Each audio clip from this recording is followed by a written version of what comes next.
tal estadística. Esto lo sacó The Competitive Intelligence Unit y dice que 4 de cada 10 de ustedes ha usado un app de citas. 4 de cada 10 bajan una app después de haber tronado con alguien. El 34%, o sea, 3 de cada 10, encuentran una relación formal. 27% encuentro sexual casual. Y 1 de cada 3 dice que sus citas no se parecen a sus fotos de perfil. Eso significa que hay un chorro de catfishing. 6 de cada 10 dicen que tuvieron experiencias bastante regulares. Y 2 de cada 10 dicen que les fue bastante fatal. Entonces, Marc Katz, que es un súper entrenador personal para que las mujeres se encuentren al amor de su vida, pero mujeres no cualquiera, mujeres como ustedes, inteligentes, fuertes, exitosas, ha dedicado su vida a decirles qué pueden hacer mejor y cuáles son todos los errores que han cometido. Tiene un libro que se llama Why You're Still Single, Believe in Love y Why He Disappeared. O sea, por qué sigue soltera, cree en el amor y por qué se desapareció. Tiene un blog que tiene más de 30 millones de lectores. Le ha dado a 12,000 mujeres el curso que tiene online que se llama Love You, justamente para entender a los hombres y encontrar el amor. Y sacó en su Instagram hace poco 7 razones por las que no pasas del ligue a la cita online. My friend, welcome to the show. So I'm spying on you on Instagram, and I saw that the other day you posted a post that said literally this. It said, 7 reasons men on dating apps don't turn into dates. And I just asked like a few minutes ago, if the people from audience could tell us who has met or who has had a great relationship or even got married after finding love on an app. And I just gave them a lot of stats on a study based on the Competitive Intelligence Unit. And it says that 4 of each 10 Mexicans has used a dating app. So shoot, my friend, what are we doing wrong? The issue with dating apps is that they're there to solve a problem, but they create a different set of problems. And we could look at everything like that. We could look at Facebook and Twitter like that. We could look at our cell phones like that. They were designed to fix something, but there's these downstream effects. Yeah. So with dating apps, they've taken an already shallow medium like online dating, where you would read a profile and write an email, and they removed the profile and the email. So they've taken something shallow and made it shallower. Yeah. So now what do? You look at a picture, you take your thumb, you swipe right, and you write a short text. And now we're surprised that people are not taking individuals seriously. Well, this is how you get a phone number. Back when we were young, I would have to come and talk to you at a bar for an hour to get your number. Now all I have to do is this. So it's devalued getting people's phone numbers, essentially. Yeah. So let me speak Spanish. Dice, a ver, es que el problema es que las apps han convertido algo que era bastante por encimita y superficial, que era conocer a una persona online. Antes tenías que leer el perfil, antes tenías que contactar por mail, o sea, era mucho más complicado. Ahorita es lo superficial de lo superficial, porque lo único que tienes que hacer es poner tu dedito y darle swipe a la derecha o swipe a la izquierda. Ya con eso, ya hay contacto. Y dice, acuérdense en nuestras épocas que para conseguir el teléfono de la fulana, pues tenías que soplar el asunto 1 hora y media en un bar o en el antro, el drink, el jajaja, te la sacabas a bailar y ojalá corrieras con suerte y te dieras su número. Yeah, so I was saying that in our time, you would have to dine her, wine her, pay for drinks. You would have to dance. It was an hour and a half or maybe 4 hours to get the number if you were lucky. Right. And so now we're at a point where we can swipe right while we're watching TV and eating dinner. Yeah. And this is what passes for courtship. And then we get surprised that if a guy does this to 100 women at dinner, how come he's not really interested in me? Yeah. Well, he did that to 100 other women over dinner. How interested do you think he is? Of course. Dice, imagínense, hay un cuate allá afuera echándose casi unos tacos y mientras está swipeando y luego te preguntas, pero como que ¿por qué? Como que no está enganchado conmigo, pero ¿cómo va a estar enganchado contigo si le dio swipe tragándose el taco del pastor a 100 otras viejas? Entonces, nosotros, hombres y mujeres, pues somos probablemente uno de muchos swipes que dio esa persona. Yeah, got it. So then... So on one hand, we have an immense amount of abundance. There's a limitless supply of men and women. You never have to feel like, oh, there's nobody single and looking in my area. If you're in Mexico City, you can go online any time of night and find an endless supply of people. All right. It just doesn't tell you about the quality of the interaction. And so we have to sort of reset our expectations. And part of the reason I did that video, part of the reason I'm on your show right now, is to help sort of explain why a guy would swipe right on you and not take you out on a date. Because it's not necessarily something you did or something personal or even something that's about his character. It doesn't necessarily have to mean anything other than people have a lot of options and this is the downstream effect. Yeah. Dice que ahora sí que lo negativo de lo positivo, que es que hoy en día, a diferencia, imagínense en los 80s, o sea, conocías al fulano en primaria, en prepa, en secundaria o en la universidad o por un amigo. Hoy es impresionante cómo tenemos acceso, no importa en qué parte del mundo vivas, para enterarte de quiénes son todos tus solteros alrededor. O sea, el mundo de posibilidades que tienen todos ustedes hoy, solteros, es enorme. No lo teníamos nosotros antes. Ahora, lo negativo, o sea, el downside de esto, es que evidentemente hay tantas opciones para una sola persona allá afuera, que por eso quería hacer este programa, Evan, porque no te lo puedes tomar personal. No es en contra de ti, ¿no? El que el fulano no te invitó a salir o la fulana no aceptó salir contigo. Y tampoco necesariamente tiene que ver o sea descriptivo de su carácter o su personalidad. Es simplemente que tienes tantas opciones hoy que la mayoría de las personas son una de tus opciones de miles. Yeah, we shouldn't take it personal because that person, you are one option of many others that they have. All right. So this probably brings us to our 7 things. Should we get into it? Well, let's go. Okay. So the first reason that a guy would look at you, swipe on you, but not ask you out is that he is literally swiping on everybody. And that is not an exaggeration. It's game theory. It's a strategy, right? Under the assumption that most men are going to be rejected by over 90% of women. And the barrier to entry is so low. So what does it cost him to swipe right and say yes to every single woman and just see what comes back? Yeah. It doesn't mean he likes you. It doesn't mean he loves you. It doesn't mean he's emotionally available. All it means is he's swiping right on everybody and seeing who likes him back. Okay, número 1. No lo tomen personal, porque, a ver, esto es divino. ¿Saben cuál es el porcentaje de bateo? El 90% de las mujeres van a batear a un hombre. Seguramente casi viceversa.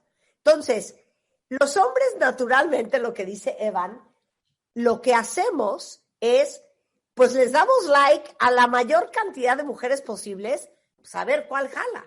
Entonces, no es personal.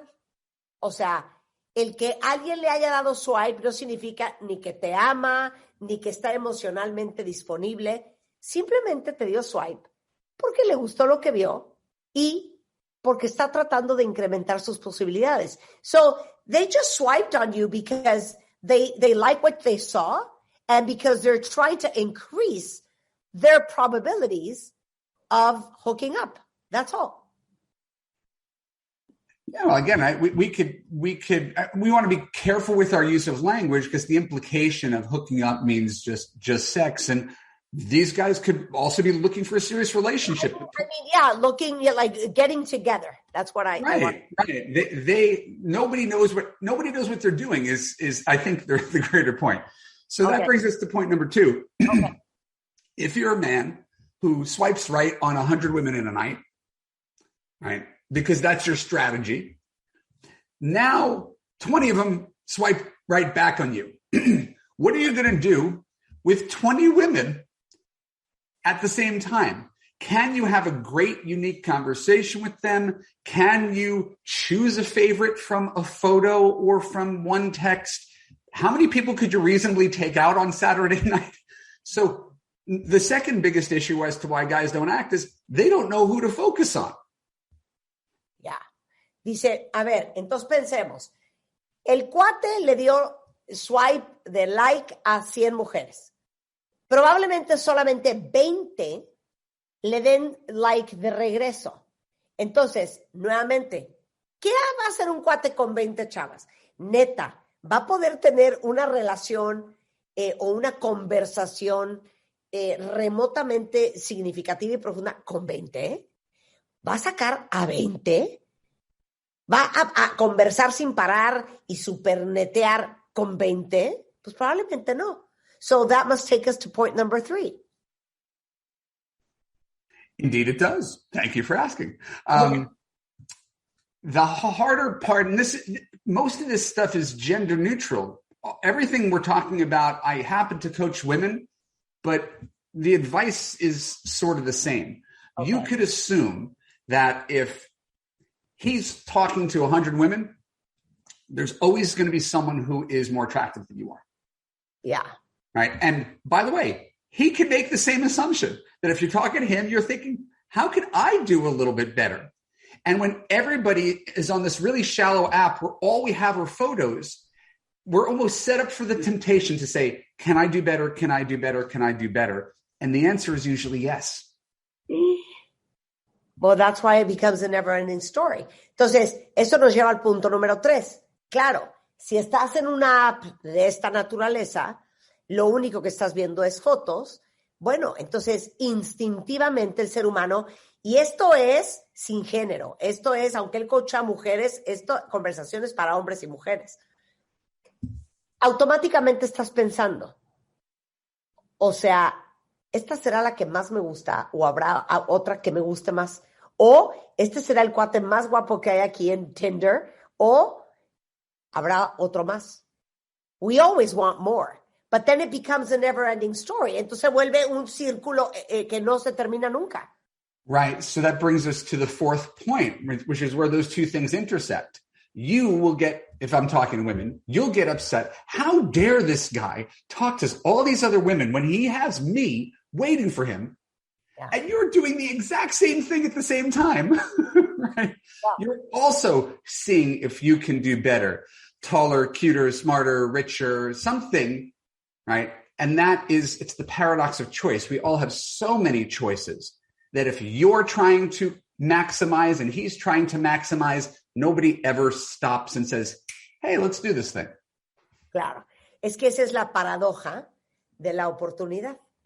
Que obviamente tú podrás estar pensando, ¿cómo es posible que ya le di like a este cuate? Él me dio like a mí. ¿Por qué no está clavado conmigo? ¿Y será que está hablando con 13 otras chavas? O sea, en vez de conformarse conmigo, porque esa es la paradoja de la oportunidad. Siempre te vas a quedar pensando, híjole, habrá otro que me guste más, que sea más rico, que le vaya mejor, que esté más guapo, que tenga mejores dientes, que esté más alto, que le gusten más los perros, o será con esto que me conformo. And then what's point number 5, 6, and 7? Number 5 is the very nature of the medium doesn't lead itself to conversation or connection, right? So you and I, Martha, we meet at a dinner party. Right? I find out what you do. You find out what I do. We find out when we know the host. We have this really organic conversation. If all you have is a photo and a one-line bio, yeah, what are you talking about? There's no context. There's no hook. There's nothing to start a conversation. So most swiping, texting app conversations are, hey, what's up? And then the other person says, not much. You? Just chilling. How's your night? Fine. The conversation is terrible. Yeah. And it's not that these people are boring or stupid or lazy. It's that when the only thing you're reacting to is a photo, there's not really very much to say. Claro. Y lo otro es la tragedia del medio en sí. O sea, que tienes una foto o 3 o 4, da igual, un casi mini parrafito de biografía. Y, por ejemplo, si tú estás en una cena, en un evento, y conoces a alguien, pues lo tienes enfrente, tienes este contexto, los une la circunstancia en la que están, y hay de dónde cortar. Pero por eso las conversaciones en estas apps acaban de, hola, ¿qué haces? Pues acá chileando, ¿tú? Bien, todo bien, igual. Pues, ¿qué o qué? ¿A qué te dedicas o qué? No, pues soy contador, ¿tú? Arquitecto. O sea, porque es tan poco natural. And what you're saying is that then it's a very awkward way. Or is it because we're old school? Maybe it's because we're old school, Evan. And, people listening to the show who are younger, this is the way to go because you don't miss what you don't know. That's a great point. Could we spend a second on that? Yeah, sure. Okay. Really, really great point, Martha. The thing about progress is inevitable. It's going to keep happening whether we want it to or not. But just because things progress doesn't make it better. Right? We already have tons of evidence that kids now are having fewer relationships, less sex, are more anxious and depressed than they've ever been before. Right? And we can't just exactly pinpoint what it is. But from the social science that I read, it has a lot to do with the fact that they're digital natives. Everybody's attached to their phone. And there's nothing to compare to this. I think the pandemic made it really clear. There's nothing to compare to real life interaction. Yeah. And so, yes, people are going to do this and they are natives to this. This swiping right and texting is normal, but just because it's normal doesn't mean it's good or healthy. It's just normal. Yeah. Es que le digo que no será que lo que pasa es que Evan y yo y algunos de ustedes, pues somos de otra generación y evidentemente pues esta forma de conocer gente no nos es necesariamente natural. Y me dice, gran punto, porque te voy a decir una cosa. Claro que esta generación creció digital y para ellos es totalmente normal y común conectar con gente de esta manera en las apps y darle swipe a la derecha, swipe a la izquierda, chatcito. Es muy ajeno a nosotros, porque nosotros no nos conocíamos así como se conocen muchos hoy. Pero dice, yo quiero que sepan que el que sea común no necesariamente significa que está bien. ¿Por qué? Porque sí, en la gran mayoría de los casos, yo también creo que te expones experiencias, y ustedes lo sabrán mejor que yo, que pues no están tan padres, ¿no? Y acabar conociendo gente que no tienes nada en común y a veces hasta encuentros desagradables. So, I just said what you just said, and then I also said that, and you also like expose yourself of not so nice experiences, because you end up being in a conversation or meeting up with people that have absolutely nothing to do with you. Right, and that's a huge portion of what I do in my Love You course is teach people to use these very flawed apps as a mechanism for screening people, not just for meeting people. The goal is not to go out with as many randos as you can. The goal is to maybe get one good date with a guy you're kind of excited about meeting. And so we need to have more conversation, more personal touch, and get away from apps and texting and do more, phone calls, FaceTime, Zoom before we meet to ensure that if we're going to get together, it's a good use of time. But that's another question for another day. Yeah. Y dice, es que justamente eso yo le enseño a las mujeres que yo entreno a encontrar el amor. No se trata de salir con la mayor cantidad de fulanos o conseguir la mayor cantidad de dates en una app, sino usarlo como una forma de filtro para que con que salga uno bueno, ¿no? Después de haber hecho la chamba que te enseña Evan a hacer, y que muchas veces tiene que ver con hablar por teléfono, whatsappearte, hacer un FaceTime, hacer un Zoom, antes de siquiera conocer a la persona, es mejor idea atascarte de ver a cuántos dates agarro esta semana. So, what's point 6 and 7? Point 6, again, these all sort of flow with each other. One leads to the next. Point 6 is that if you could assume that he swiped right on 100 women, 25 have said yes to him, right, swiped right back, and he's engaging in a bunch of random conversations that are in various phases. Maybe someone got there yesterday. Maybe someone he's been talking to for a week. Maybe he had a first date with someone. Chances are he bit off more than he can chew, right? He's booked. So just because he's still swiping doesn't mean he actually has room in his life to meet you, right? He just didn't take down his profile and stop interacting. So he's already seeing someone hypothetically Friday night, Sunday afternoon.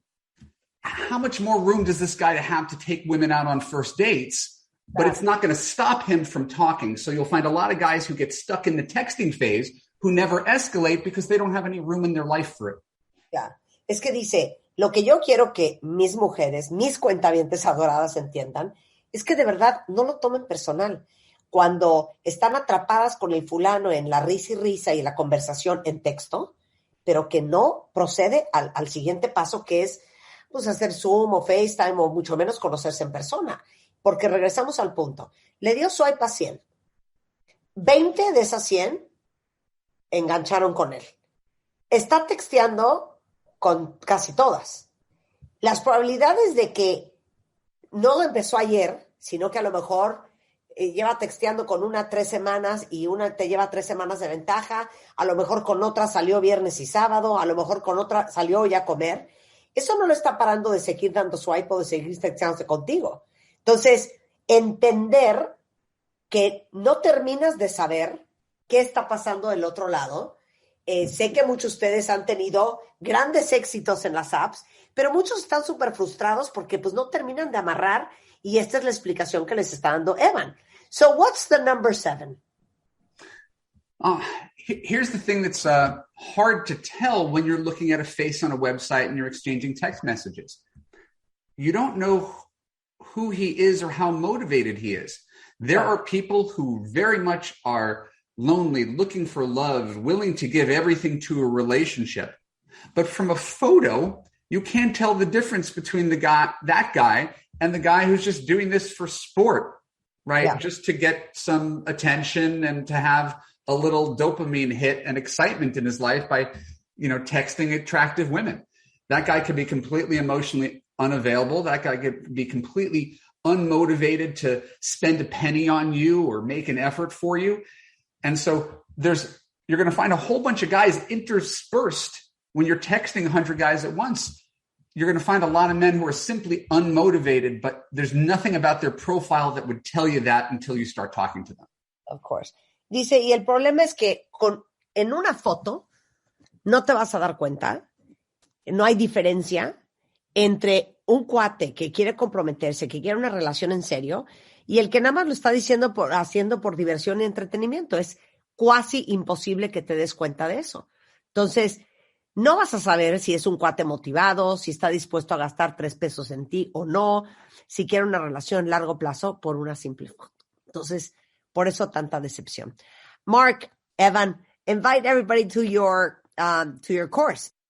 Well, Martha, I'm so sorry that you're under the weather today. It's hard for me to talk about my work when I'm watching you dying on camera. Exactly. But my name is Evan Marc Katz. I'm a dating coach for smart, strong, successful women. I'm very fortunate to be in the Martha Debayle universe. I've already had, I believe, 7 women from Mexico City who listen to this show join my Love You Live course where for 2 hours every week, I get on the phone and give dating and relationship advice to smart, strong, successful women around the world. If you go to evanmarckatz.com, I have a quiz and a blog and videos and more free stuff than anybody on the internet if you want to make better dating and relationship choices. So come there, give me your email address, and I will send you free advice until you're ready for the paid stuff. Great. Entonces dice, bueno, yo soy Evan Marc Katz, me fascina estar en este programa.